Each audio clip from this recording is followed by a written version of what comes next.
नमस्कार, वंदे मातरम। दोस्तों, स्वागत है आप सबका सैनिक पाठशाला में। आज के वीडियो की जानकारी थोड़ा सा हटके है दोस्तों मेरे हाथ में मेरे मेडल्स हैं। ये देखिए, ये कुछ मेडल्स हैं। इसके साथ साथ और भी एक मेडल है मेरा। ये मेडल्स मैंने अपने सर्विस के दौरान अर्जित की हैं दोस्तों। जब मैं सर्विस में था, कभी दुर्गम क्षेत्र में पोस्टेड था, कभी मैंने अपने जीवन को जोखिम में डाल के ऐसे ऐसे जगह पर नौकरी किया जहां पर जिंदगी का खतरा होता है। तो उस वजह से मुझे ये मेडल्स मिले हैं। आपको भी मिले होंगे, आपके पिताजी को, आपके हस्बैंड को भी मिले होंगे दोस्तों। तो ये मेडल्स जो हैं, जब भी हम ये मेडल्स पहनते हैं दोस्तों, तो हमें फक्र महसूस होता है, हमें बहुत अच्छा लगता है। 26 जनवरी हो, 15 अगस्त हो, या आर्मी डे हो, या फ्लैग डे हो, इस तरीके के जब समारोह होते हैं तब हम ये मेडल्स पहन के जाते हैं तो बहुत अच्छा लगता है, फील होता है, बहुत गर्व महसूस होता है। तो ऐसे में जैसे पूर्व सैनिक गुजर जाएं, उनकी मृत्यु हो जाए, तो उनके पश्चात इन मेडल्स का क्या काम है।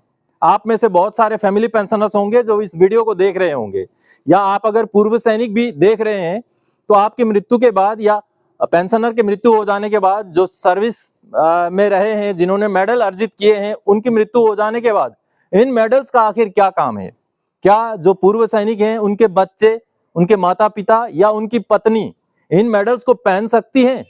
इसके बारे में आज के इस वीडियो में जानकारी दूंगा दोस्तों। बकायदा इसके ऊपर रूलिंग है, आर्मी हेडक्वार्टर का लेटर है दोस्तों, कि हाँ, पहन सकते हैं। बिल्कुल, कुछ ऐसे समारोह होते हैं, कुछ ऐसे प्रोग्राम्स होते हैं जहां पर आप भी ये मेडल्स पहन सकते हैं। हम पूर्व सैनिक तो पहनते ही हैं, जब भी ओकेजन होता है ऐसे ओकेजन्स में हम पहन के जाते हैं। लेकिन आप अगर उनके बच्चे हैं, आप अगर उनके माता पिता भी हैं, अगर आप उनकी पत्नी हैं, तब भी आप पहन सकते हैं। 3 जनरेशन तक इस मेडल को पहना जा सकता है, लेकिन स्पेशल ओकेजन्स पर। और इसका भी एक रूल है जो आगे मैं आपको समझाऊंगा दोस्तों। इसके ऊपर आर्मी हेडक्वार्टर का लेटर भी है, उसको भी आपको समझाऊंगा। क्योंकि दोस्तों, मेडल्स एक पूर्व सैनिक या सैनिक के गुजर जाने के बाद उनके मेडल्स को संभाल के रखते हैं घर वाले। आप भी, अगर आपके पिताजी फौज में रहे होंगे, आपके हस्बैंड अगर फौज में रहे होंगे, आपके बेटे अगर फौज में रहे होंगे, तो आपने भी उन मेडल्स को संभाल के रखा होगा। तो उन मेडल्स को आप भी पहन सकते हैं। कैसे कंडीशन में पहन सकते हैं, क्या इसके लिए रूलिंग है, वो आज के इस वीडियो में बताऊंगा दोस्तों। बकायदा मैं आर्मी हेडक्वार्टर का लेटर दिखा के बताऊंगा। तो चलिए, सबसे पहले मैं आपको आर्मी हेडक्वार्टर का लेटर दिखाऊंगा। उसके बाद जो मूल पॉइंट्स हैं जो हमने समझनी है कि इन मेडल्स को पहनते हुए हमने किन बातों का ध्यान रखना है, वो भी आपको आगे बताऊंगा। तो चलिए लेटर देखते हैं दोस्तों। ये जो लेटर आप देख पा रहे हैं, आर्मी हेडक्वार्टर का सेरेमोनियल एंड वेलफेयर डायरेक्टरेट की तरफ से जारी किया गया है। सभी कमांड हेडक्वार्टर्स को ये लेटर भेजा गया है और साथ ही साथ केंद्र सैनिक बोर्ड को भी भेजा गया है।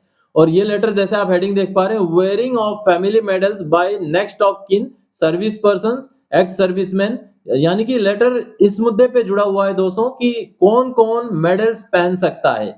पूर्व सैनिक के निधन के बाद उनके घर वाले कौन कौन कैसे कैसे प्रावधान के साथ मेडल्स पहन सकते हैं, वो पूरी जानकारी इस लेटर के तहत दी गई है दोस्तों। सबसे पहले तो 1 नंबर पैराग्राफ में जो आर्मी रेगुलेशन है जिसके तहत मेडल्स पहने जाते हैं, उसका रेफरेंस दिया गया है। उसके बाद 2 नंबर पैराग्राफ से जो मेन चीज है वो बताया गया है।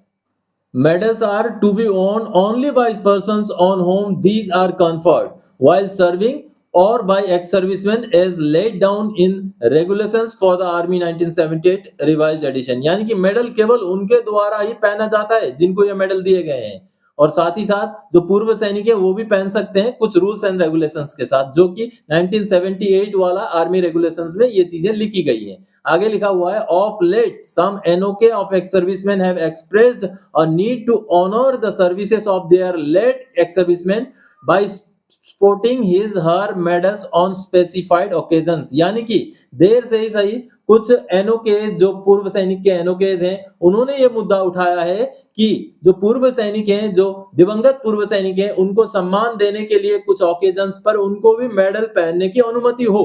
तो इसको लेकर के आगे क्या लिखा गया है, देखिए। आगे मैं आपको हिंदी में बता देता हूं। ये जो पैराग्राफ यहां से लेकर के यहां लिखा गया, वो क्या लिखा गया है, मामले की जांच की गई और यह महसूस किया गया कि यह प्रथा दूसरी तीसरी पीढ़ी के वंश सहित एनओके के बीच गर्व की भावना पैदा करेगी। आगे दोस्तों लास्ट पैराग्राफ में, हालांकि इस संबंध में कोई निर्देश नहीं है, लेकिन कुछ देशों में ऐसी ही प्रथा है। यहां तक ये बताया गया है। आगे 3 नंबर जो पैराग्राफ है उसमें कहा गया है दोस्तों, इसीलिए यह निर्णय लिया गया है कि भारतीय सेना के ईएसएम के एनओ के द्वारा युद्ध स्मारकों, कब्रिस्तानों और अंत्योष्टि में श्रद्धांजलि समारोहों में भाग लेने के दौरान अपने दाहिने सीने में पारिवारिक पदक पहना जा सकता है। यानी कि पूरा यहाँ क्लियर कर दिया है कैसे कैसे ओकेजन्स में और किस तरीके से जो है मेडल्स को पहना जा सकता है, ये लिखा गया है। आगे लिखा है सेवारत व्यक्ति यदि औपचारिक नागरिक पोशाक में है तो श्रद्धांजलि समारोहों में भाग लेने के दौरान वे भी पारिवारिक पदक पहन सकते हैं। लास्ट वाला यहाँ पर इस लाइन में लिखा गया। अब 4 नंबर पैराग्राफ में और भी महत्वपूर्ण बात है दोस्तों।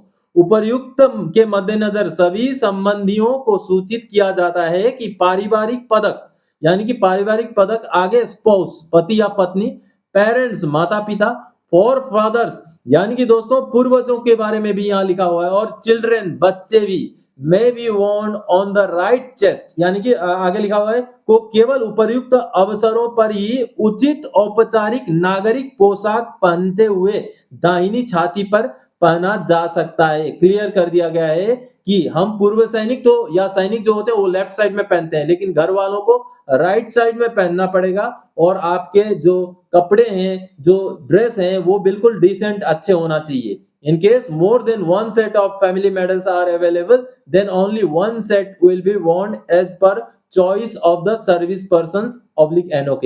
यानी कि आपके घर में अगर 2-3 सेट हैं तो ऐसा नहीं कि 2-3-4 बच्चे सभी पहन के चले गए, केवल एक ही सेट को पहनना है। ये जानकारी यहाँ पर दी गई है दोस्तों, जो कि एक बेहद महत्वपूर्ण जानकारी है। तो आप सबने लेटर देखा दोस्तों, लेटर में हालांकि सारी चीजें क्लियर हो गई हैं। दोस्तों हम जो पूर्व सैनिक होते हैं या जो सैनिक होते हैं वो मेडल पहनते हैं लेफ्ट छाती की ओर, लेकिन जो उनके विडोज हैं या जो उनके बच्चे हैं, पूर्व सैनिकों के बच्चे या सैनिकों के बच्चे हैं, सैनिक के गुजर जाने के बाद वो भी मेडल्स पहन सकते हैं, लेकिन उनको वो मेडल्स पहनने पड़ेंगे अपनी दाहिने तरफ।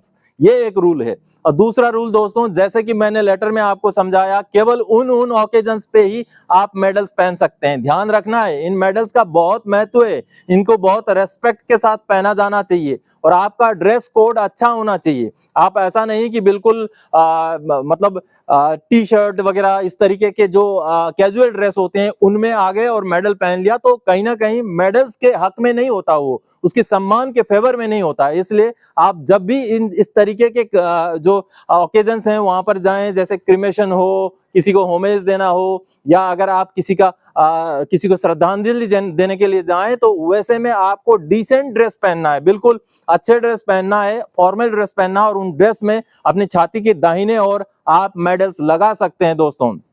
तो मेडल्स को संभाल के रखिए, और जब भी जरूरत पड़े, जब भी ऐसे ओकेजन आए, जब भी आपका मौका मिले, तो इन मेडल्स को जरूर पहने, ताकि आपको भी फक्र महसूस हो कि आपके पिताजी ने, आपके हस्बैंड ने, आपके बेटे ने फौज में नौकरी की है, जिस वजह से उनको जो सम्मान मिला है मेडल्स के जरिए, उन सम्मान को आगे आप कैरी फॉरवर्ड कर सकें दोस्तों। तो दोस्तों आज के इस वीडियो में इसी जानकारी के साथ आया था। आगे और कोई जानकारीदायक आपसे सरोकार रखने वाला विषय लेके मैं फिर से हाजिर हो जाऊंगा। तब तक के लिए जय हिंद दोस्तों।